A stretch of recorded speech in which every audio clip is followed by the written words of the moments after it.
Well, hey guys, welcome to episode number 4 of the REACHRIGHT podcast. I am Thomas Costello, and again with me today is Ian Hyatt. How's it going, guys?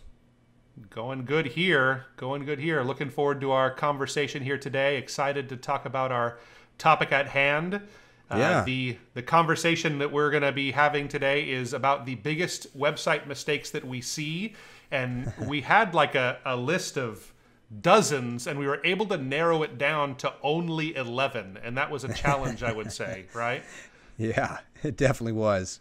Yeah, we see all kinds of the some of the strangest website decisions out there, and Ian and I have been in this industry helping churches with their websites since 2000. And when did you start? My goodness, must have been 2006. Yeah, 2006. I came along in 2007, starting doing some of this kind of stuff, and yeah, we've seen our fair share. The list has changed a little bit over the years, I would say, too, huh? It's changed, but surprisingly, some of the items on the list have been age-old issues, if I could put it that way. Yeah, that's for sure. I think the one we don't see very much anymore is the Flash websites. I remember when we came on and started doing this in the mid-2000s, there were the crazy Flash intro was in its heyday, and man, churches just ate that stuff up, didn't they? They wanted the man with the flash, right? Is what they were looking for. That's right. And actually, I remember someone actually saying that. They asked if I was the man with the flash, or asked one of us at our company back then. And then some of these websites with all the flash. I mean, you thought you were at in an arcade or something, just seeing some of the stuff going on. But we don't see that too much anymore. Yeah, so we don't even have to include that one anymore, but there you get a bonus mistake. If you have Flash on your website, don't do it anymore because there's all kinds of reasons. Chief of them now is that Google will be eliminating the Flash player from Chrome, the most used web browser, at the end of this year, end of 2020. So if you haven't already made that switch, then please do that. So that's not even one of the 11, though, right? No, not at all. Yeah, that's it. So, well, let's dig into them. Why don't you go ahead and kick us off, Ian? Yeah, looking forward to this. Ought to be fun, and hopefully we'll have a few giggles out of this, even though at the end of the day, it's something, serious, obviously, because churches need to get great results with their websites. So, yeah, I guess the one that I'm surprised is still around, because there's been, I don't know how much data, how many experts have put out articles on this being one of the biggest no-nos. We've seen this since the very beginning of church websites ever being created on the internet, is you get to the homepage and it's a giant picture, or the main image is a picture of their wonderful building.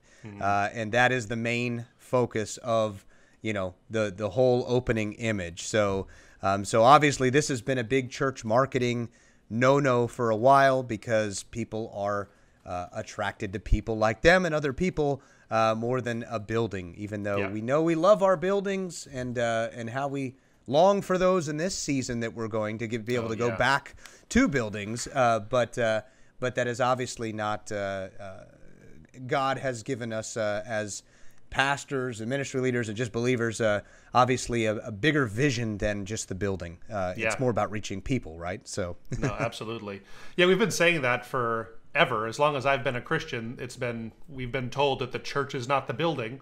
And I think we're really learning that right now in this coronavirus season, is that the church can't be the building, because we can't go in the building for a lot of us. And it's something that we're seeing everywhere. But yeah, you're right. I still see this. I will make one caveat to this. I think that there is a very small percentage of churches where this might make sense to have a picture of the building, and it is for that iconic downtown, everybody knows about it kind of church that's right in the center of the city, where it's really a landmark. So there's maybe 100 or so of these in the United States, and maybe overseas there's some too. But so it's that you could make a case for it maybe, but man, by and large, you want pictures of people within your church to be there. And I will say that people within your church, that's the important part of that statement, is that This could have been one we added too, but having all kinds of stock photos of people that aren't in your church.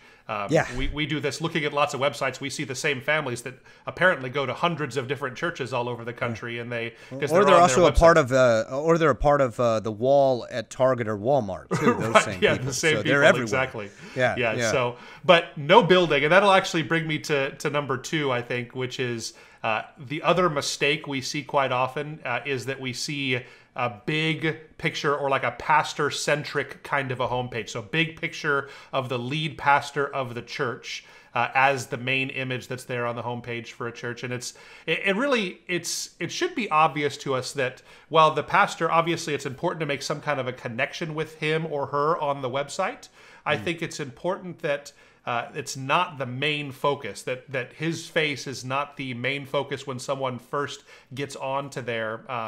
It just doesn't work. And what we tell people usually, if you were looking for something to do instead, maybe you have one of those churches with a building or a pastor as the main image on the homepage there. I think what we were looking for more than anything is people caught in the act of doing the values of your church. I think that's the way we put it to clients usually, is that's the photography that belongs on that homepage. If you have still imagery, we really love it when churches do video backgrounds, and we love putting those together for churches. But imagery of people caught in the act of doing the values of the church. Would you agree? Oh, I totally agree. And actually, I love that we added this item because I have a really funny story to tell about this very thing. Years ago, I remember coming across a church website that not only was it a giant image of the pastor in a very nice suit, which is nothing wrong with wearing a nice suit as a pastor, but he was leaning against a golden pillar, and I'm pretty sure the golden pillar was not a part of the church building, but the best thing about it was not only leaning against a golden pillar, but right underneath his feet below the image was where you entered in the amount you wanted to give to the church. And and so if you think about the impression there that could give to someone who's unchurched, or maybe someone, we know there's plenty about people out there that think that the church is just after their money. Well, those people will not be attending that church based on what they would see on the website. And so that was one of the funniest things I've personally seen, and goes without saying, I consulted them to go a different direction in that approach. But to your point about the church building, when there are some exceptions, we know there's big personality pastors. There's ministries that are geared around the pastor, like T.D. Jakes. You think of him, you think of many others, and nothing wrong with having a primary image, but still, even with those types of ministries, you still want to be focused on the people you're trying to reach and not make it all about one person. Yeah. You think of the biggest pastors or most famous pastors in the country. You don't see T.D. Jakes on the homepage of the Potter's House. You don't see Stephen Furtick as the main image. Now, they'll have imagery of him preaching and those kinds of things because that's one of the values of the church. At Elevation Churches, teaching the word. And so you'll see some video of those kinds of things happening. But Brian Houston at Hillsong, he's not the main image on the homepage of Hillsong's website. So, I think that there's a lot of wisdom in something like that. So why don't you tackle number 3?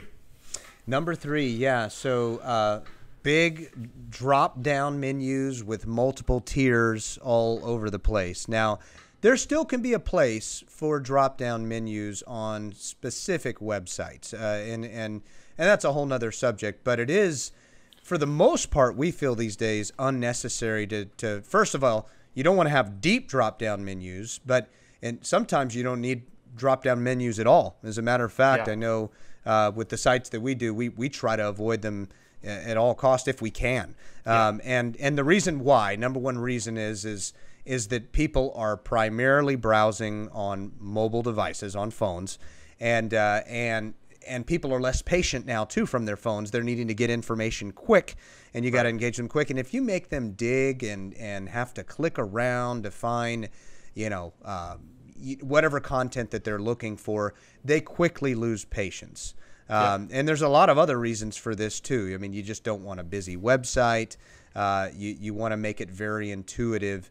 for mobile. And I'm sure you have some thoughts on this item too, for sure. Yeah, I think that's really important. So just so we're clear, when we talk about multiple tiers of drop-downs or just drop-downs in general, so this is referring to the navigation on a website where you would hover your mouse, and when you hover your mouse, it drops down and has a list of other links. And then what's even worse than that is when you drop down on that and then even deeper sets of links. And we've seen websites before with like 4 different tiers where you have to accurately navigate your mouse down this path. And we've all had that frustration probably before. But yeah, like you were saying, this is just really not an intuitive experience for people on a mobile device.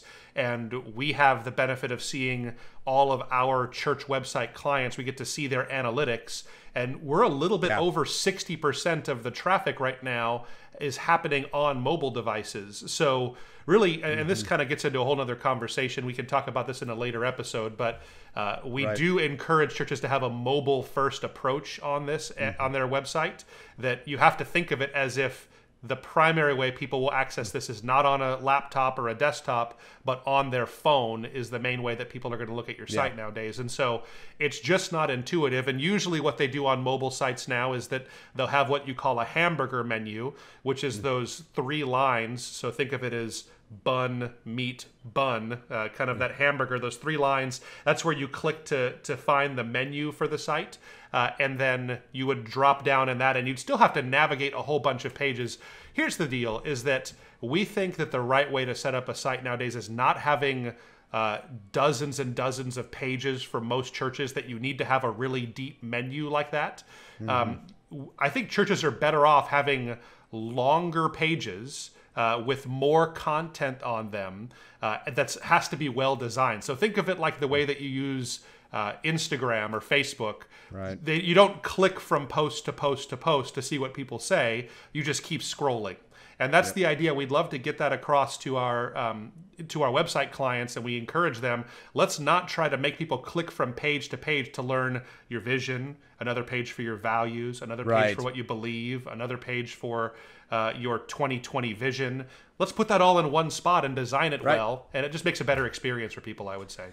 Yeah, and one last thought on that too is just that I think we learned too along the way with church websites is that you don't need a page for just your vision and values with it. That might be only 3 sentences, so it doesn't need its own real a whole page for its own real estate. So yeah, that's it. Yeah, and here's the secret too: nobody ever reads that stuff. Right. Unless you, if you design it well and put some graphic and those kind of elements in there, those kinds of elements, I think you can get some people to engage with it. But when you have a long block of text that's just like that, I think that people don't really ever read those things there, is what we find. So, and that brings me to number 4, which is, this is a temptation that a lot of churches have, and frankly, this one is tied to what used to be good advice, but is now not good advice. And the mistake that people make, number 4, is they put all of their church's info on the home page of the site. Now, let me be clear about what I mean about this. I'm not saying don't have your contact information and that kind of stuff on the website, on the home page of the site. You want that anywhere and everywhere on the site, probably at the bottom of every single page. So that's not what I'm saying. But what I'm getting at is that sometimes churches have tried to just stuff all of their biggest the things that are most important to them right there on the homepage and get it all so you answer every question. And we used to try to tell people to do that. That was an encouragement, we say, is try to answer all their questions right there so they don't have to click deeper. And there's a few reasons why that doesn't really work nowadays. And I think one of the biggest ones is that one of the key metrics that Google measures when they're trying to rate the importance of a site and therefore where you rank on search engines is how deep into the site someone clicks. And if someone gets their question answered on the homepage and then clicks off and doesn't stay on your website, Google thinks that that wasn't an effective trip to your website, that they probably didn't get the information that they were looking for, and therefore they start to rank you lower with those things. And really, what we want them to do is we want to tease them with information and help them to get deeper into the website and click in and try to answer those questions in greater detail on inside pages. Yeah, that's it. No, I totally agree. And And I think also getting back to, like we were similarly discussing with the drop-down menus, is people are very impatient, and when they come to a home page, if you information dump, if that's the right term to use, then they're going to check out right away. And it needs to be simple, engaging, and Barna came out with this statistic, and this is an old statistic. It's been around for a while, and it still holds true that you really only have maybe 4 to 6 seconds to get someone engaged from your home page. So again, if all of that's just going to be a ton of information, and most of the time, like you said, the temptation is to put all of the church's information and we don't try to do this in church, but we naturally can get very inward focused and forget about the new person we're trying to reach. So once all that information's just dumped there too, they're just going to kind of check out. Yeah, that's exactly right. So why don't you hit number 5? Yeah, number 5. This is actually a newer one. One-page website. When I say a newer one, these one-page websites have been out for a little while. When we started seeing that mobile browsing was taking off and everyone was starting to do Google searches from their phones years ago, these one-page sites became very popular, and the idea behind them was good. It was, let's keep it very simple. Churches and companies alike were realizing we don't need to have a website that's busy with a ton of pages, all over the place. So let's just simplify and let's just have one page, because as you say, it is acceptable now to have a longer, more well-designed page because people are used to thumbing down on social media and so on. So that is acceptable and a good strategy. But the problem and where we missed the mark with this was that we erred on going too simple, and we stripped the content, because there is still that saying that holds true in the web world that content is king. And there's different reasons for that. We could tackle that in a whole nother episode as well, Thomas. But the fact is that when you're too minimalistic, you don't have enough content that's of interest to the person that you're trying to reach. And so what happens here is just that you have this one home page, and it just kind of anchors down and has a very short blurb, which again would be a good strategy, to have a short blurb like you just mentioned on the home page that leads them to another page. But these sites stop with just that short blurb and don't deliver enough content. Right.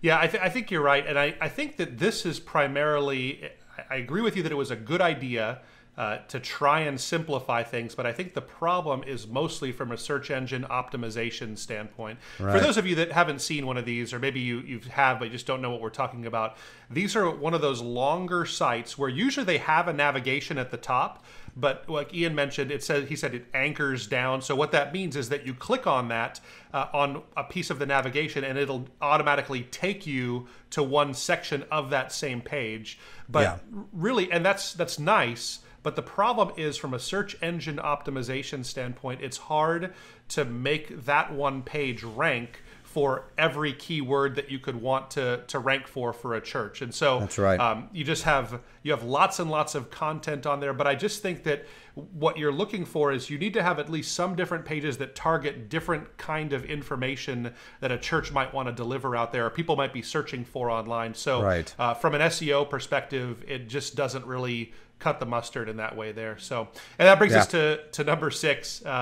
Number 6 is it's one that we see a lot, and I think it has to do with number 6. Here's what it is: it's putting unnecessary staff members onto your staff page.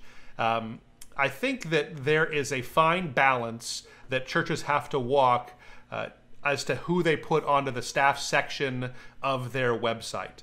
And here's what the rule is that we think the right number, or the right number of people, is whoever is going to be on the platform and whoever is going to have an interaction with a first-time visitor. Those are the people that you want to make sure are on the staff page. So that usually is the lead pastor, obviously, usually your worship leader. That person will be on there. Usually the person that does the announcements, if you have someone who usually does that, or one of your other pastors that does that part. And then you'll want to have people that interact with kids. So children's director or pastor, youth director or pastor, having those people in the staff section on your website. Now, who you don't want to have is every single person that leads every single ministry within your entire church. Like, so your backup lead usher on days that your main usher can't be there probably doesn't need to be on your staff page. And the reason for that is that visitors probably don't really care that much who that person is, and they don't need to make a connection with that person before they show up for the first time. So your thoughts?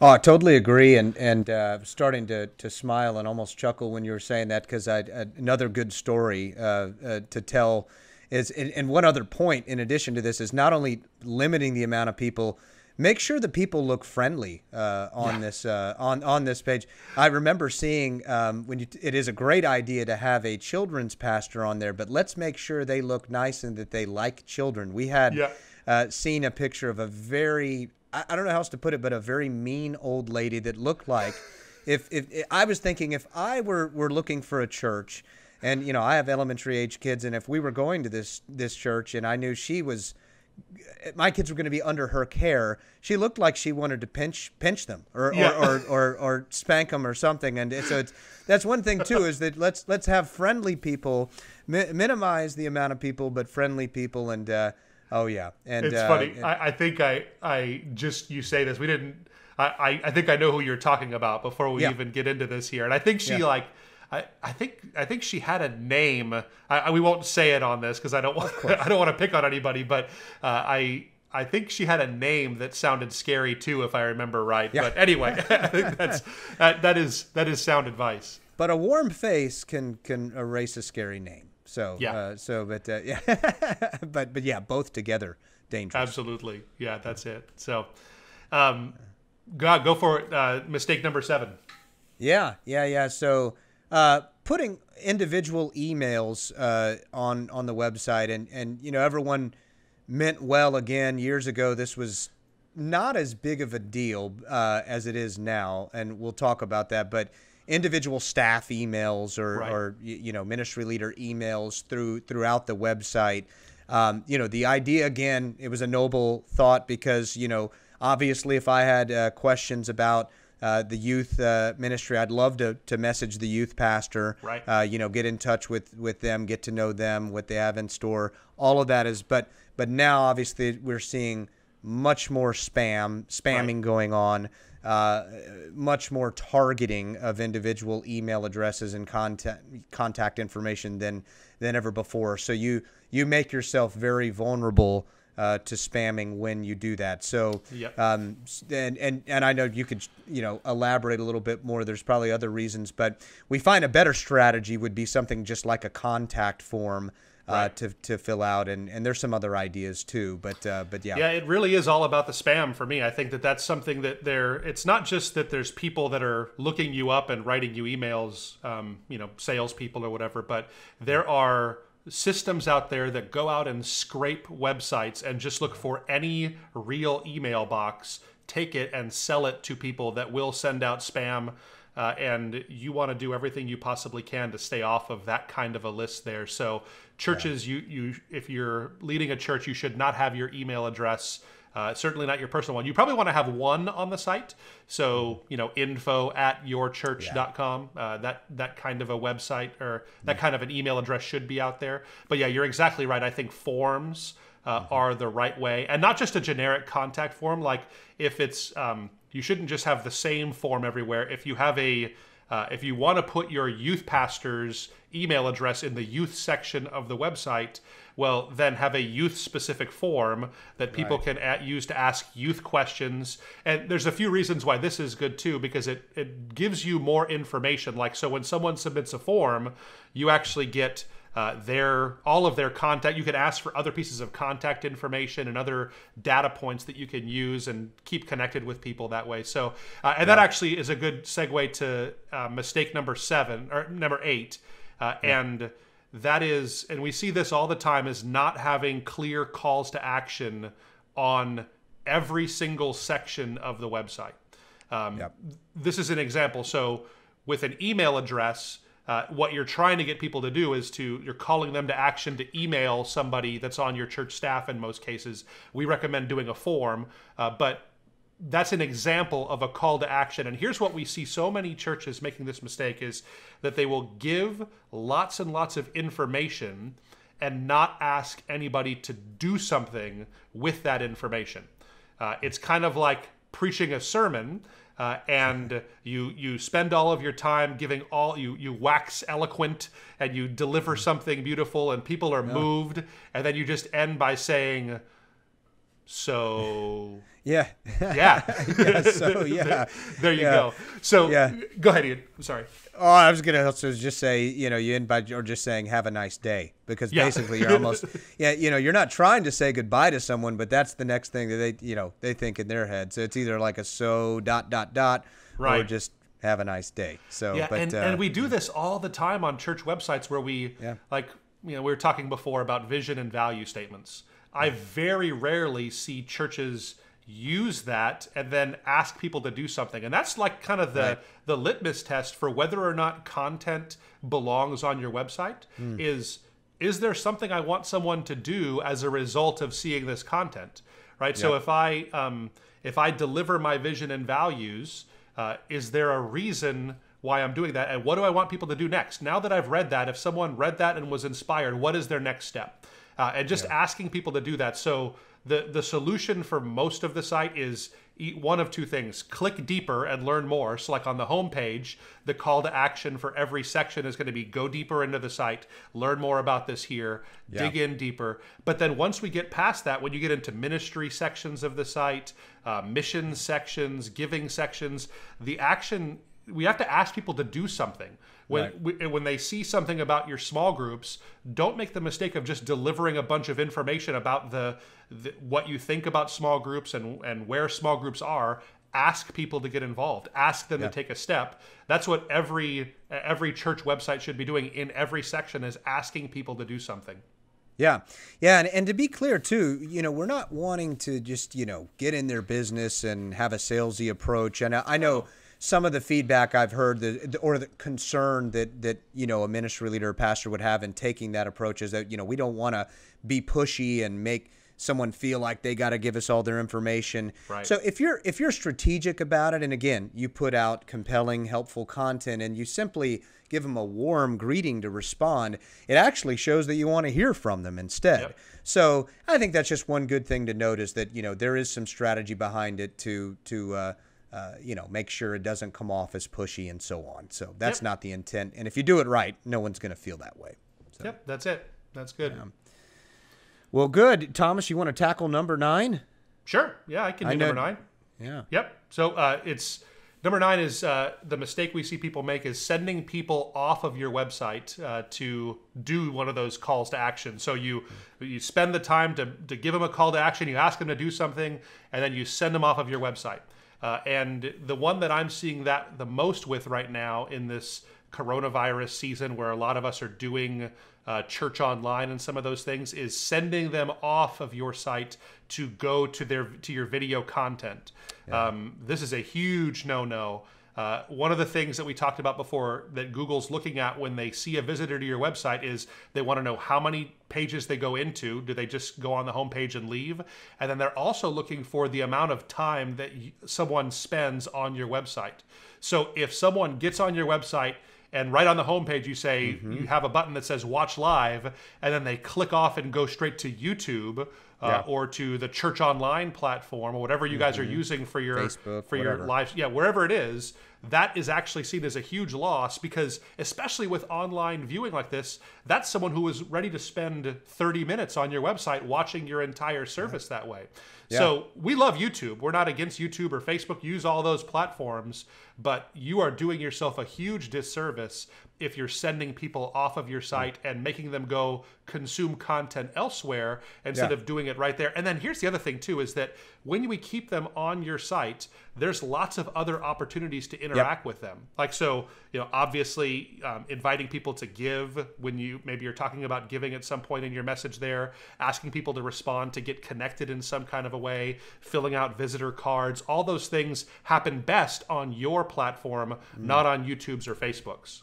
Yeah, that's it. That's it exactly. And yeah, you just have so much more control over the content on a website also, and when you have someone staying on the site and you have a, captive audience there, you could really compel them to a lot of this helpful content that's somewhat difficult to do.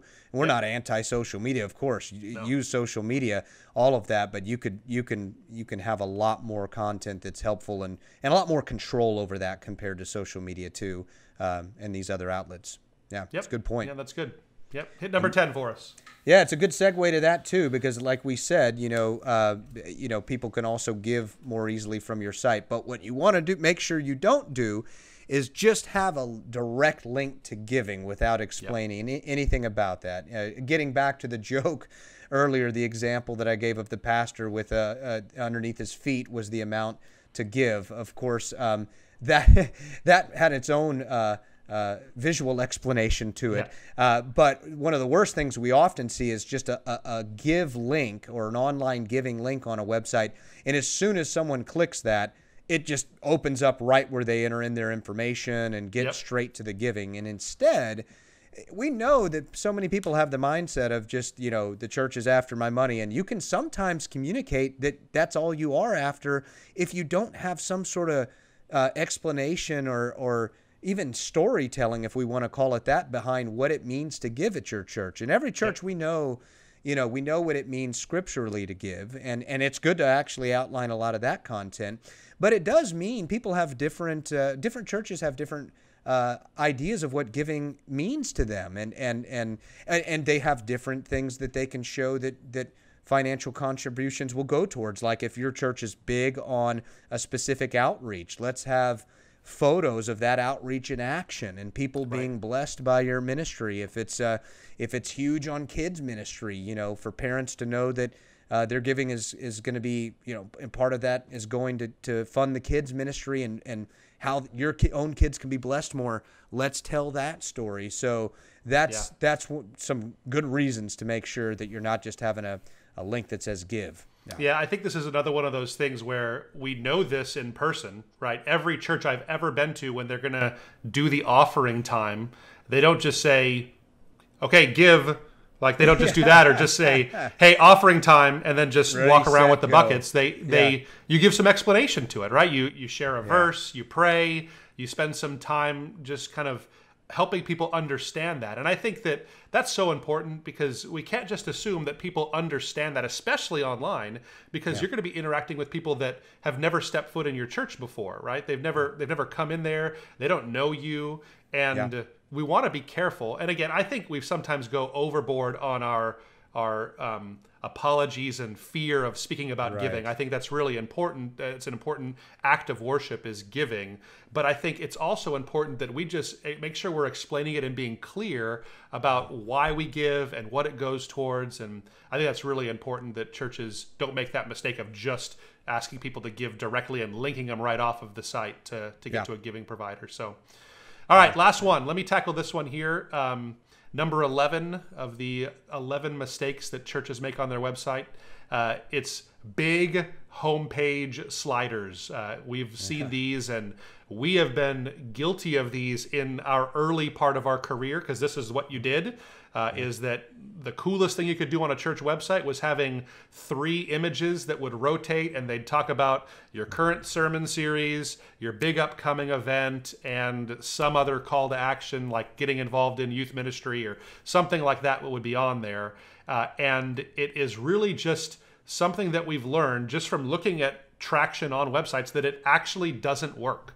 Having big images of what's happening or big images of sermons, people don't really care about that content as much as they care about, like we said already in this conversation, imagery of people caught in the act of doing the values of your church. That's the kind of stuff that we're looking for. I think what that does is when we have the big sliders that talk about sermon series and events, what those do is they turn us a little bit more inwards, right? So it's answering the question that a lot of our members have, like what's our current sermon series? When is that event again? That kind of stuff. Event, right. And it's not really helping someone who's new to the fold or trying to learn what your church is all about, not helping them get to that next level there. So that's probably the big mistake that I see. And so many churches do. The problem with these two is that they take up all of the real estate in most cases right when you get on the website. It's just you're accosted by these giant images of what's happening at the church there. So your thoughts?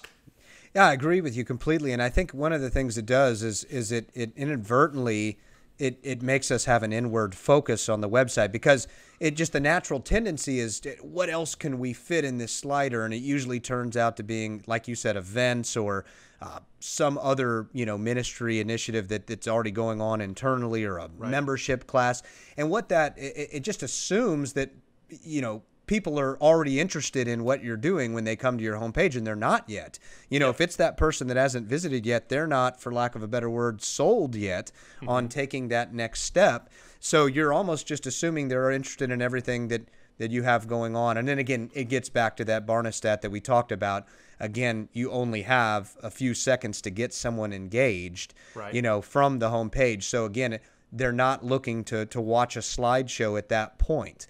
And again, most people are coming from their phones now too, so they're even less patient there. And so, the compelling imagery of people caught in the act of worship and ministry, that's good. But also, if it's just one image that is focused on that person you're trying to reach, to where it says, this is about me, that's going to be more effective as well. So yeah, that's fantastic. No, that's good. And I think that the way I would say it is that I see a lot of churches making this mistake of that they try to cram these things in just to get as much as they possibly can in front of their audience before they click off of the website. And that's really, I'd rather tell one story really well than trying to throw a bunch of buckshot out there and see what sticks to people. So want to see the sermon, want to get an event, want to learn about youth, want to learn about kids. That's the kind of the approach we do. We don't do that in our sermons, right? So we usually carefully craft our sermons for Sunday mornings when we preach.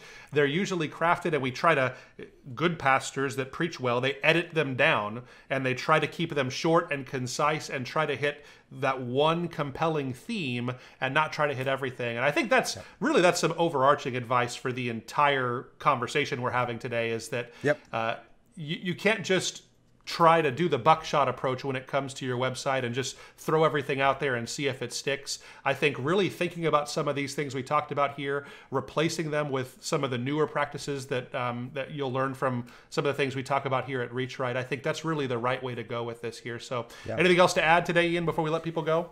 No, I don't, partner. This has all been fun, and hopefully we gave some people a few chuckles and laughs out there too, but more importantly, some good, helpful pointers. Boy, we have been through the ringer, and we have seen just about everything that churches can do on their websites. And I hope this was helpful for you guys. We enjoyed the conversation. Stick around and listen again next week, and we'll catch you then. See ya.